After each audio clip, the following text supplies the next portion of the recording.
Reddit. I need your judgment. For 8 months, I built a future I thought was mine. Painting a nursery the color of sea glass, reading children's books to a belly that kicked back, promising everyone I'd be the dad who showed up. One midnight buzz on her phone cracked that world open, and what spilled out hasn't stopped burning. It was one of those July nights where the air is heavy enough to fold, the ceiling fan ticking like a slow metronome. My wife, Rowan, slept curled around her pregnancy pillow, the shape of her body making a comma out of the duvet. I was drifting when her phone hummed against the nightstand, one vibration, then another, then a jittery burst of 3 in a row. I waited for it to stop. It didn't. I told myself I was only reaching to flip it face down so she could rest. The screen lit the room in aquarium blue. A preview flashed from an app I didn't recognize. Sleek black icon, white chevron. The name on the banner wasn't a name, just initials, LK. The message read, "Can't stop thinking about last weekend. I can still smell you." Then another, "You awake?" I felt my ribcage shrink. Rowan made a small sound and rolled toward me. Her hand, warm and automatic, found my forearm in her sleep. That unconscious tenderness almost convinced me to put the phone down. Almost. I knew the code. Our old joke was that marriages don't have passcodes. Habit moved faster than caution. The app opened to a thread that scrolled for weeks. Flirty shorthand, inside jokes I wasn't inside, photos cropped tight on wrists and mouths, hotel mirrors, the corner of a gray suit jacket. Nothing obscene. Worse, plausibly deniable intimacy. I stared at the initials. LK. The letters hovered like a riddle I should solve instantly and couldn't at all. My mind went through our entire contact list, through my life like a flipbook. The room smelled like detergent and the faint citrus lotion Rowan uses on her belly. The baby rolled beneath her skin, a small tide. I put the phone back exactly where it had been and lay staring at the fan blades slicing the blue light. Somewhere between one rotation and the next, the life I had braked to a stop. I didn't sleep. I counted lies I couldn't yet name. Morning pretended nothing had happened. I made Rowan decaf like always. Almond milk first so it doesn't curdle, cinnamon dusted until the steam smelled like bread. She shuffled in wearing my old college hoodie, hair up, the kind of soft domestic scene that belongs in an insurance commercial. "He was doing somersaults at 3 a.m., she said, guiding my hand to her belly, where something flicked against my palm like a fish under ice. The touch caught in my throat. I smiled. My mouth did the choreography. The rest of me watched. At my desk, I tried to work. Cells, formulas, a dashboard that refused to load as if it knew I had other numbers to tally. My phone kept vibrating with calendar alerts, each one a metronome marking time since the midnight buzz. I opened notes and typed LK. Then I listed everyone I knew with those initials, clients, a neighbor we waved to, a high school friend who moved away. The two most obvious names were Lily Rowan's yoga friend and Liam, my best friend since 8th grade, best man at our wedding, the guy who built my deck with me last summer while we drank warm beer and yelled at football. The thought arrived and I shoved it away so hard I swear my chair creaked. There are certain doors you don't even jiggle. Rowan texted a selfie on her lunch break, sun through a cafe window, giving her skin a linen glow. "Third trimester tired is real," she wrote, then a heart. I stared at the heart like it might confess something. That afternoon, she mentioned, casually, that her prenatal yoga class had moved to Thursdays, later than before. The casualness was the tell. Or I was inventing tells to feed a story I didn't want to be living. Denial isn't a river, it's a weighted blanket. You sweat under it and call that comfort. At home, I tried to broach it gently. "Who's LK?" I asked while we sorted laundry. Rowan's eyes flicked left, then she smiled with gentle concern. Doctor face. "Love, you've been anxious. Please don't do this." She kissed my forehead and replaced the question with a scented candle. Gaslighting can smell like eucalyptus. I told myself what my therapist once told me about panic. Collect facts. Feelings lie. Timestamps don't. Cheaters hide what they think you'll check. Rowan had quit Instagram last year, declared the algorithm a parasite, And the compare game poison. I applauded. That afternoon, while a spreadsheet pretended to calculate, I made a burner email and searched variations of her nicknames and our private ones, Row, Row, and the one we use when the baby kicks, Bean. A handle surfaced, Bloom, and Bean. Private account, beige grid aesthetic, bio with little leaves and a white heart. No face, but the captions on the previews were so Rowan it hurt. Lowercase warmth, gentle humor. I requested to follow and got nothing. The hotel tag was public, though, a boutique place 15 minutes from our house. Their page had story highlights from the week Rowan worked late. Elevator mirror, gold trim. If you paused at the right frame and pinched to zoom, you could see a sliver of a man's profile reflected in the bevel. Clean jaw, a hint of stubble, the edge of a gray suit. Not mine. I screen recorded, saving frames like evidence for a trial I didn't want to prosecute. Next, I opened the app for our SUV, the one I use twice a year to check tire pressure. Turns out it logs trips. Tuesday night, Harbor Court Hotel, 6:32 p.m. to 10:58 p.m. Thursday, Bayview Townhomes, 6:17 p.m. to 9:41 p.m. Prenatal yoga, my ass. I emailed the CSV to myself with a subject line that made my fingers shake. Evidence do not delete. I almost stopped there. Then curiosity, dumb and holy, made me tap the vault icon on Rowan's phone while she showered. It wanted a thumbprint. My chest tightened. Line crossed, line respected. I couldn't tell which was which anymore. The screen lit with a preview anyway. Banner notifications from LK snipped to ellipses. Miss the way you. You said I tasted like. My mind filled in strawberries the way midnight had. I put the phone down carefully, like it was sleeping. I needed a witness who wouldn't flinch. I texted Liam because that's what you do when your life tilts. You call your best friend. You around later? Need a sanity check? He replied immediately. Always. Beer in the game? Relief loosened my jaw. If anyone could pull me back from the edge of my own storytelling, it was him. I didn't know I'd just invited the fox to guard the hen house. Liam showed up with a six-pack and the key-thump hello he's done since we were 16. The living room smelled like the candle Rowan left burning sage and citrus, a calm I didn't trust. We sat on the deck he and I built last summer, the boards still a shade lighter where the grill cover used to be. He cracked a beer, passed it to me, and said, "Shoot." I told him about the midnight texts, the app with the sleek icon, the elevator reflection that wasn't mine. His eyes stayed on the yard lights, that far-off look men wear when they're listening hard or not at all. Could be spam, he offered. Could be some idiot flirting that she didn't shut down right. He took a swallow. Don't blow up your life over pixels. It was a good line, useful, soothing. It almost worked. I told him I had trip logs from the car. He shrugged. Rowan's always chauffeuring someone from those classes. You know she's a helper. He said it like a kindness and a defense. Small tells piled up like dust. His cologne was unfamiliar, woodsy with a peppery bite I'd only noticed on strangers. When he leaned forward, the cuff of his gray suit jacket flashed a small snag like a cat had swiped it. I remembered the elevator bevel. Gray suit, clean jaw. My brain made a bridge I refused to cross. He set his beer down and clapped my shoulder. You two are solid, he said. Don't go full CSI. That's not you. I asked if he knew anyone with the initials LK. He didn't miss a beat. Half the city, he joked, then stood to grab another beer. The joke landed like a deflection practiced in a mirror. Before he left, he paused at the nursery door and smiled at the sea glass paint. Kid's gonna love this, he said softly, fingertips tapping the wall twice, a private percussion.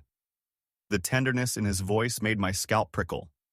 When the door shut behind him, the house felt colder, like he'd taken some warmth with him I hadn't noticed he owned.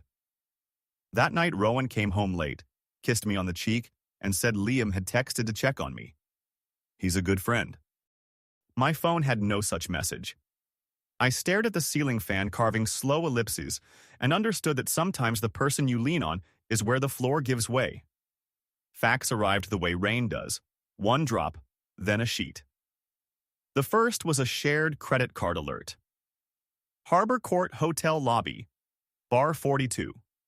18 on a Tuesday, Rowan said she was too nauseous to eat.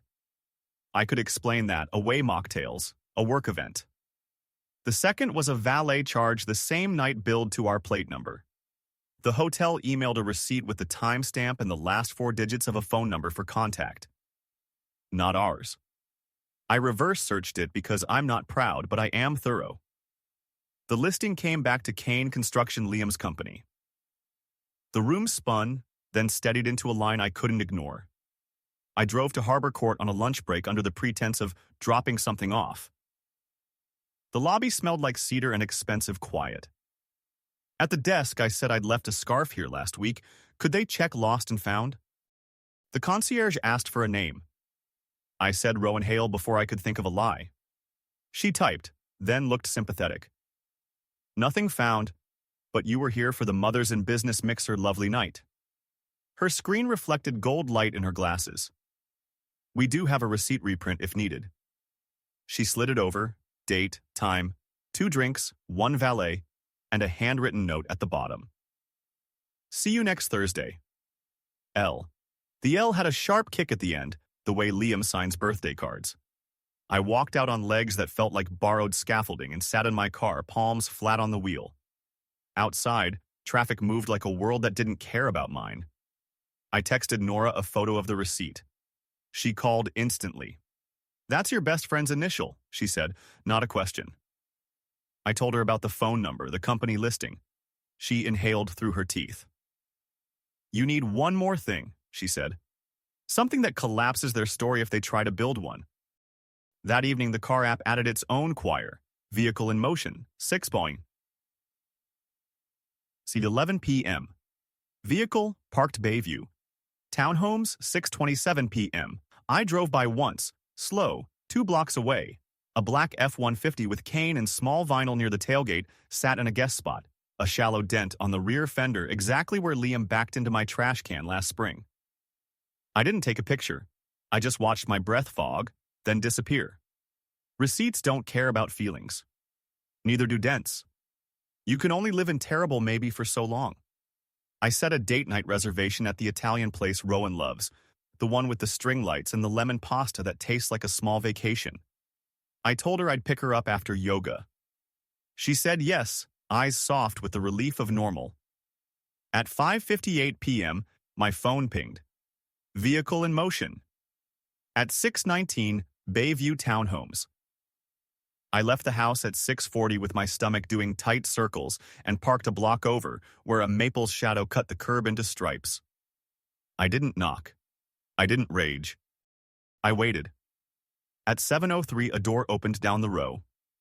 Rowan appeared first, sweater thrown over a dress I'd never seen, hair finger-combed into something careless on purpose. Behind her, Liam stepped out, tucking in his shirt with that small, unconscious roll he does, the one I know from 100 pickup games. The sight dropped something heavy down a well inside me. He reached to touch her shoulder, familiar, practiced. She didn't flinch. He glanced toward the street like a man who's learned to scan. I slid down in the seat until the steering wheel pressed my ribs. They walked to the F-150 and stopped too close, micro-muscles discussing whether to kiss. They didn't. They stood in that charged pocket people stand in when their bodies know a habit and their brains remember the risk. He said something that made her laugh, the sound muffled by distance and the hum of a nearby air conditioner. The laugh was a theft. I recognized it. It used to be mine. I didn't get out. I lifted my phone, hands steady in a way that felt like betrayal of a different kind, and snapped 3 photos, them at the door, them at the truck, the dented fender with cane shining under the sodium lamp. Then I put the phone down and breathed until my vision stopped tunneling. At 7:18, they drove off. He toward the marina, she toward the hotel, a choreography they must have practiced. I texted Nora. It's him, and sent the photos. She replied, I'm coming over. Don't confront yet. You'll hemorrhage words you can't unsay. I went home and set the table for 2, placed forks on napkins, lit the string of candles we keep for celebrations. Rowan arrived at 9:06, cheeks flushed, smelling like hotel soap and cedar. The class ran long, she said, kissing my hair. Can we rain check? I looked at the candles, at the sea glass paint reflecting their soft light, and felt a kind of calm that wasn't peace so much as the end of bargaining. The trap wasn't for them anymore. It was for the last gullible piece of me. I confronted her 2 nights later. I'd rehearsed my words 100 times in the shower, in the car, staring at the ceiling at 3 a.m. But when I finally stood in front of her, holding the printouts of her private messages and the hotel receipt, my voice shook. What is this, Emily? She didn't even glance at the papers. You've been going through my phone, my personal accounts? That's sick. Her tone wasn't panicked. It was offended. She turned the focus back on me, her voice sharp. This is exactly why I've been pulling away. You're paranoid. You've been smothering me.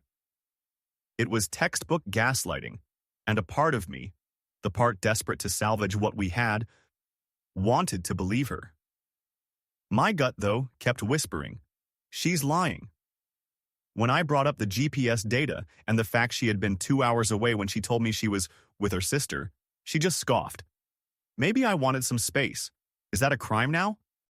She accused me of trying to control her pregnancy, of making it all about me. I left that night with my head spinning, doubting my own instincts, but clutching the truth like a splinter I couldn't dig out. It took me a week to find the courage, and the right timing, to act. A friend in the medical field quietly helped me arrange a prenatal paternity test. I told Emily it was a routine check, something the OB wanted for genetic screening. Waiting for those results felt like walking through fog toward a cliff. Every kick I felt when I touched her stomach was a question mark stabbing me in the ribs. When the call came, I stepped outside into the cold. The nurse's voice was gentle, practiced. The probability of paternity is 0%. I didn't cry. I didn't yell. I just stood there on the porch, staring at the frost on the railing until my fingers went numb. All those nights reading to the bump, all the plans, the baby wasn't mine. I needed to know who. Not just for closure, but because I had to face the reality of the betrayal's depth. That answer came quicker than I expected. 2 days later, I got a text from Liam, my best friend since high school. We need to talk, face to face. We met in his garage. He didn't even look me in the eye at first. When he finally spoke, it was a confession delivered like a death sentence. It's mine, he said. I laughed. Not because it was funny, but because my brain refused to accept the words. You're telling me you got my wife pregnant? He nodded, tears forming. It wasn't supposed to happen. We were drunk. Then it kept happening.